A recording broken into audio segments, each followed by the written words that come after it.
બનાવટી ચલણી નોટ સાથે 2 શખ્સોની ધરપકડ કરવામાં આવી છે। સુરતમાં સારોલી પોલીસ દ્વારા 2 શખ્સોની બનાવટી ચલણી નોટ સાથે ફારૂક બિસ્મિલ્લા બેગ અને મનોહર અક્કલના બાલારાજુની ધરપકડ કરવામાં આવી છે। સારોલી પોલીસે બાતમી હકીકતના આધારે ભારતીય ચલણી અને મનોરંજન બેંક અને ચિલ્ડ્રન બેંક ઇન્ડિયા લખેલ 400 નોટોના કુલ 4 બંડલમાં મળી કુલ 1600 નોટ પૈકી ₹500ના દરની સાચી નોટો કુલ 8 અને 500ના દરની મનોરંજન બેંક અને ચિલ્ડ્રન બેંક ઇન્ડિયાની 1592 નોટો 4 મોબાઈલ ફોન સહિતનો મત્તાનો મુદ્દામાલ કબજે કરી કાયદેસરની કાર્યવાહી હાથ ધરી છે। બનાવટી ચલણી નોટ સાથે 2 શખ્સોની ધરપકડ સુરતમાં સારોલી પોલીસ દ્વારા કરવામાં આવી। 2 શખ્સોની બનાવટી ચલણી નોટ સાથે ફારૂક બિસ્મિલ્લા બેગ અને મનોહર અક્કલના બાલારાજુની ધરપકડ કરવામાં આવી છે। સારોલી પોલીસે બાતમી હકીકતના આધારે ભારતીય ચલણી અને મનોરંજન બેંક અને ચિલ્ડ્રન બેંક ઇન્ડિયા લખેલ 400 નોટોના કુલ 4 બંડલમાં મળી કુલ 1600 નોટ પૈકી ₹500ના દરની સાચી નોટ કુલ 8 અને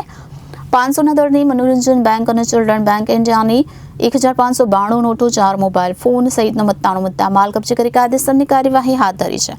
નોટોના બંડલમાં પહેલી અને છેલ્લી અસલ નોટ મૂકી છેતરપિંડી બંને આરોપીઓની મોડસ ઓપરેન્ડી એવી છે કે ₹500ના દરની નોટોના બંડલમાં પહેલી અને છેલ્લી અસલ નોટ તથા વચ્ચે મનોરંજન બેંક અને ચિલ્ડ્રન બેંક ઇન્ડિયા લખેલ કૂપન નોટ મૂકી દિવાળીનો સમય બેંક અને અન્ય જગ્યાએ મોટા પાયે રોકડ રકમની લેતી દેતી થવાની હોય તે સમયે એનકેન પ્રકારે લોકોને જલ્દી પૈસા ભરવા માટે ₹2,00,000ના દરની નોટોની જગ્યાએ ₹500ની નોટો આપી ₹200 અને 100ના દરની નોટની જગ્યાએ 500ની નોટો આપી હતી। ત્યારે તેઓ પાસેથી 200 અને 100ની અસલ નોટો લઈ બંડલો તે લોકોને છેતરપિંડી કરતા હતા। Bureau report Janadesh news Surat.